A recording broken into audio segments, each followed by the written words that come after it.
Aishwarya. Tourism and travel management அப்படின்ற ஒரு field of ஸ்டடியில் என்னோட ரிசர்ச்சை கொண்டு போய்கிட்டு இருக்கேன். So it is a very challenging area. பாக்கெட்லேருந்து செலவு பண்ணணும். சிஎம்ஆர்எஃப்க்கு முன்னாடி, சிஎம்ஆர்எஃப்க்கு அப்புறம்னு என்னோடய கிராஃபை நான் இங்கே மெஷர் பண்ண விரும்புகிறேன். அதற்கு முன்னாடி என்னோடய பாக்கெட்லேருந்து நான் செலவு பண்ணணும், எல்லாமே பண்ணணும். ஒரு ஃபினான்ஷியல் டிபெண்டன்ஸ், ஃபினான்ஷியல் இண்டிபெண்டன்ஸ், இந்த ஒரு வார்த்தைக்கான வித்தியாசம் என்னோட சிஎம்ஆர்எஃப் எக்ஸாமை நான் கிளியர் பண்ணதுக்கு அப்புறமா எனக்கு கிடச்சிது. This is the first competitive exam that I cleared. State லெவலில் ஒரு எக்ஸாமினேஷன் வச்சு பிஹெச்டி அப்படின்ற ஒரு minor group of education, vast group இருப்பாங்க அண்டர் கிராஜுவேஷன், போஸ்ட் கிராஜுவேஷனில்.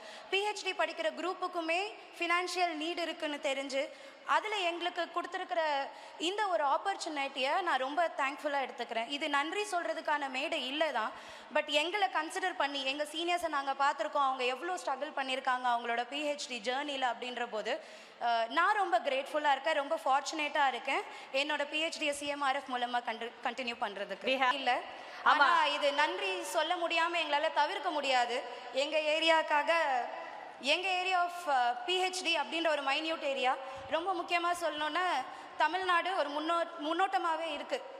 பெண்கள் நிறைய விமன் சென்ட்ரிக் பேசியிருப்பாங்க. பெண்களோட எஜுகேஷன் வந்து கல்யாண பத்திரிகை போடுறதோடு நிப்பாட்டாமல் நல்ல சமுதாயத்தை படித்த பெண்களால் முன்னேற்ற முடியுன்ற நம்பிக்கையோடு எங்களுக்கு இந்த மாதிரி ஆப்பர்ச்சுனிட்டி கொடுத்த முதல்வர் ஐயா அவர்களுக்கும், துணை முதல்வர் ஐயா அவர்களுக்கும், எங்களை நல்ல வழியில் வழிகாட்டி கொண்டிருக்கின்ற எங்களுடைய நெறியாளர், எங்கள் எல்லா சிஎம்ஆர்எஃப் கேண்டிடேட் சார்பாகவும் இந்த நன்றியை நான் இங்கே சொல்லிக்கிறேன். என்னோடய நெறியாளர் என்னை வழிகாட்டி இந்த எக்ஸாம் எழுத வச்சு என்னோடய நெறியாளர் தேன்மொழி அம்மா, என்னுடைய கல்லூரி முதல்வர் அம்மா, என்னுடைய துறை அம்மா, ஹெட் ஆஃப் த டிபார்ட்மெண்ட், எல்லாருக்குமே இந்த இடத்துல நான் நன்றி சொல்லிக்கிறேன். எங்களை ரெக்கக்னைஸ் பண்ணி நீங்கள் பண்ணுங்கள், நீங்கள் ரிசர்ச்சை எக்ஸிக்யூட்டிவ் பண்ணுங்கள், நாங்கள் அதுக்கான ஃபினான்ஷியல் பேக் போனாக உங்களுக்கு இருக்கிறோன்னு சொன்னீங்க. இந்த காம்படிட்டிவ் எக்ஸாம் எழுதுறதுக்கு நாங்கள் எந்த ஃபீஸும் பே பண்ணலை. அந்த ரிசர்ச் ஃபண்ட் கிடைக்கலன்னா என்னமா ஆயிருப்பீங்களா? கண்டிப்பாக டிஸ்கண்டினியூ பண்ணுறதுக்கு நிறைய வாய்ப்புகள் இருந்தது. ஏன்னா ஃபினான்ஷியல் ஸ்ட்ரகிள் கொஞ்சம் இருந்தது. டெஃபினெட்லி நிறைய இடத்துல ட்ராவல் பண்ணணும் அப்படின்ற போது ஸ்டேட் லெவல் எக்ஸாம்ஸில், சென்டர் லெவல் எக்ஸாம்ஸில் கன்சிடர் பண்ணாத ஒரு ஃபீல்டு தான் tourism and travel management. I hope டிடியாக்கா would admit it. ஸோ அந்த துறையை கூட எங்களோட காம்படிட்டிவ் எக்ஸாமில் கொடுத்து ஒரு தன்னம்பிக்கை கிடச்சிது, ஃபினான்ஷியல் இண்டிபெண்டன்ஸ் கிடச்சிது. அதனால் மட்டுமே எங்களால் முழுமூச்சாக இந்த ரிசர்ச்சை பண்ண முடியுது. ஃபைனல் இயர் படிக்கிற ஸ்டூடெண்ட்ஸ் எல்லாருமே இந்த எக்ஸாம் எழுதுங்க.